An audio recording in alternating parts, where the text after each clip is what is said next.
I got a job as an assistant classroom teacher while waiting for admission to study pharmacy at the University of Port Harcourt.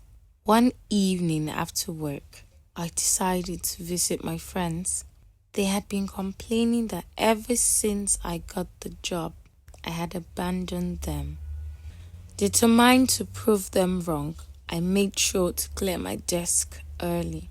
Our usual meeting spot was in front of my friend Chijuke's compound, CJ as we called him. His father owned a borehole business, selling water to the public, and CJ was in charge. It was the perfect place to gather a sturdy flow of people, light gossip, and of course, snacks usually funded by CJ, skimming a little from his father's earnings. That evening, as we stood around exchanging jokes, she arrived. Long, wavy hair cascaded over her shoulders, eyes that shimmered with mischief, lips painted with a deep, inviting red. Her dress clung to her curves, short enough to reveal smooth, shapely legs and low cuts just enough to hint at the allure beneath. She walked with a slow, deliberate sway, her hips moving in perfect rhythm as she carried her water container. At first glance, she seemed like any other young woman fetching water, but there was something in her gaze, something knowing, almost teasing, that hinted at the life she led when the sun dipped below the horizon. The moment I laid eyes on her, I nudged CJ. Who be that girl? CJ chuckled. Her name na Choma. That was all the information I needed before I stepped forward. Hello, Choma. A fine girl like you no suppose dey stress. She smiled wide, revealing a beautiful diastema. Who told you my name? She asked, her gaze flicking to CJ, who only smirked. She loosened her grip on the container. A silent invitation. I lifted it effortlessly. Lead the way, I said. As we walked, I watched how her hips swayed, an intentional rhythm that seemed to command attention. Chioma was a goddess. A few poles away, we reached her house. She pushed open the gate and led me inside. The sitting room was a blend of allure and wear.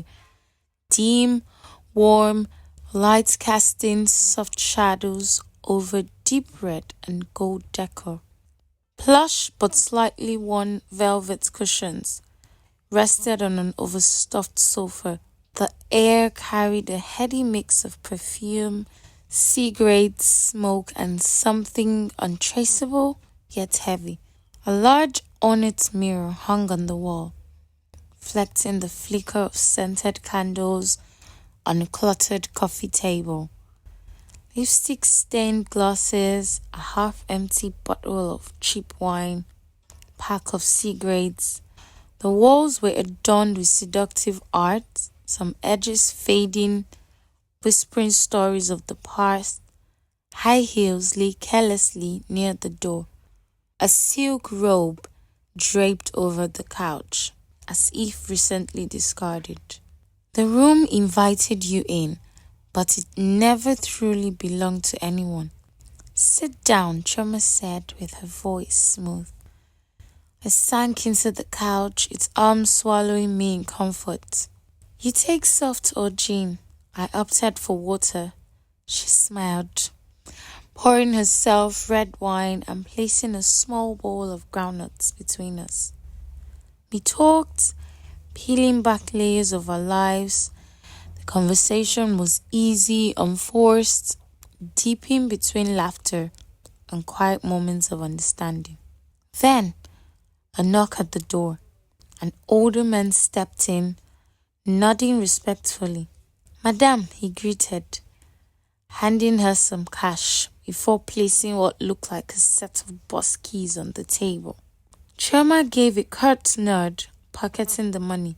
Moments later, another man arrived. this one driving a smaller saloon car. He too handed her cash and what seemed to be another set of keys. I watched, intrigue stirring in my chest. Chioma, who are those men? She smiled. My drivers. I raised a brow. That means you own those cars? She didn't answer, just gave a knowing smile and a small nod. Damn, Chioma was a big woman. Curiosity gnawed at me. So, what do you do? She swirled the wine in her glass. Don't worry, with time you'll know. The mystery only deepened, but I let it be, too caught up in the moment. The next evening, I couldn't focus at work. My mind was stuck on Chioma. I called her.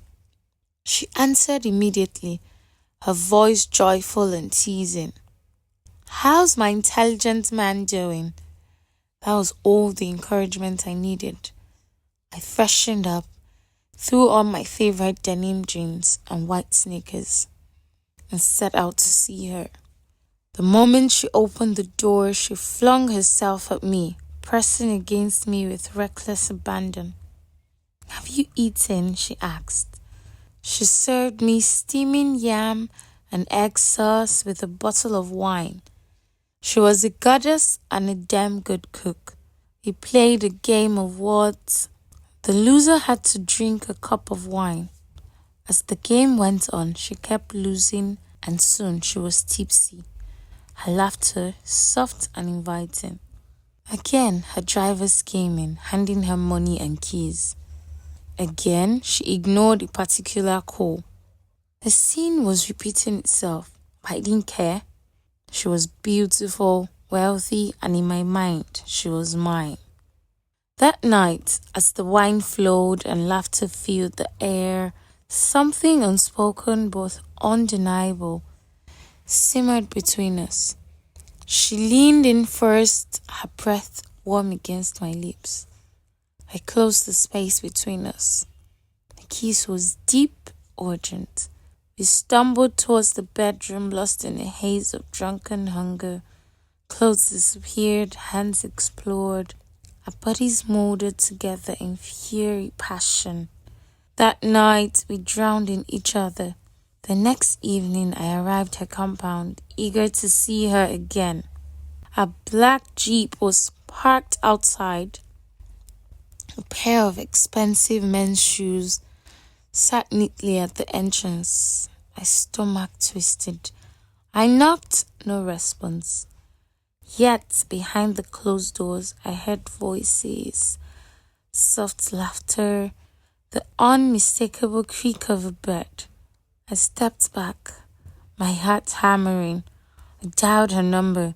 Inside, I heard the vibration of a phone on the table, but she didn't pick up. A lump formed in my throat. She was inside with another man. For days, she ignored me. Calls went unanswered, my messages left unread. The ache of rejection gnawed at me until I couldn't take it anymore.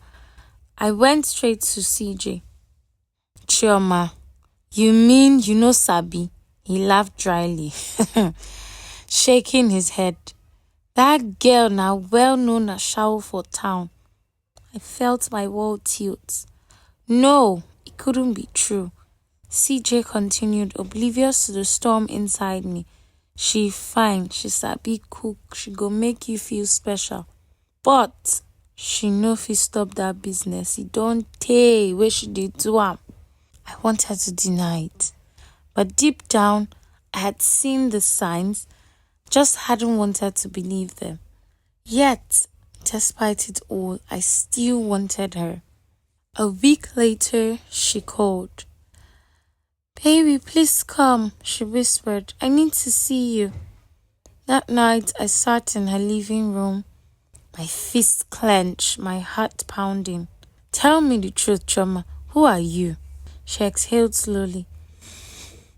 I survived by hawking sex, she admitted, but you're the only man I want. I swallowed hard. Let's take a blood oath, she said. Swear you marry me and I'll leave everything behind. Huh? I froze. My future, my dreams. But then there was trauma. A woman I had fallen so deeply for. I had to decide. Was love enough to save her? Or would I lose myself trying to gain my honor?